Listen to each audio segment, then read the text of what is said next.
এই জমিনে কুফরি আদর্শ প্রতিষ্ঠিত করার দিকে তাদের মনোযোগ, পশ্চিমের জাহিলি কালচার প্রতিষ্ঠিত করার দিকে তাদের মনোযোগ। এই জন্য আমরা আন্দোলন করি নাই, এই জন্য শহীদরা রক্ত দেয় নাই, এই জন্য আবু সাইদ রক্ত দেয় নাই, এই জন্য আসহাবুল ইয়ামিনরা রক্ত দেয় নাই। ভারতের দালালি এই জমিনে চলবে না, আমেরিকার দালালি এই জমিনে চলবে না, কোন বিদেশি শক্তির দালালি এই জমিনে চলবে না, চলবে না, চলবে না, চলতে দেওয়া হবে না। আমরা ইন্টারনেটকে বলি, আপনারা যদি হাসিনার মতো করেন তাহলে আপনাদের পরিণতিও হাসিনার মতোই হবে। আজ হোক না, বাংলাদেশের মানুষ বুঝে না বুঝে আপনাদেরকে যে দায়িত্ব দিয়েছে সেই দায়িত্ব পালন করার চেষ্টা করেন, হাসিনার অনুসারী হবেন না।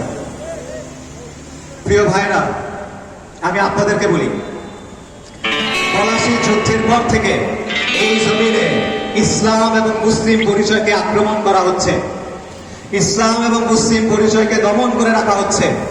প্রথমে আক্রমণ করেছে কাফের ফিরিঙ্গিরা, তারপর আক্রমণ করেছে কলকাতার বাবুরা, তারপর আক্রমণ করেছে কংগ্রেসের নেতারা, আর তারপর আক্রমণ করেছে কিছু মুসলিম নামধারী সেকুলাররা। এবং এরা সব সময় চায় সমাজ থেকে, শাসন থেকে, ইতিহাস থেকে, সংস্কৃতি থেকে ইসলাম এবং মুসলিম পরিচয়কে দূরে সরিয়ে রাখতে।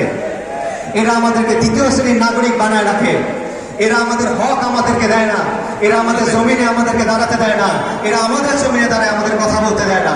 প্রতিটা ক্ষেত্রে তারা আমাদের সাথে বৈষম্য করে, দাড়ির জন্য বৈষম্য করে, টুপির জন্য বৈষম্য করে, হিজাবের জন্য বৈষম্য করে, নিকাবের জন্য বৈষম্য করে। চাকরিতে বৈষম্য, পরীক্ষার হলে বৈষম্য, প্রশাসনে বৈষম্য, বিচারের ক্ষেত্রে বৈষম্য, জামিনের ক্ষেত্রে বৈষম্য, প্রতিটা পদে পদে তারা আমাদের সাথে বৈষম্য করে। আমরা এই জমিনের সন্তান, আমরা এখানে ভেসে আছি নাই, আমরা এই জমিনের সন্তান, এই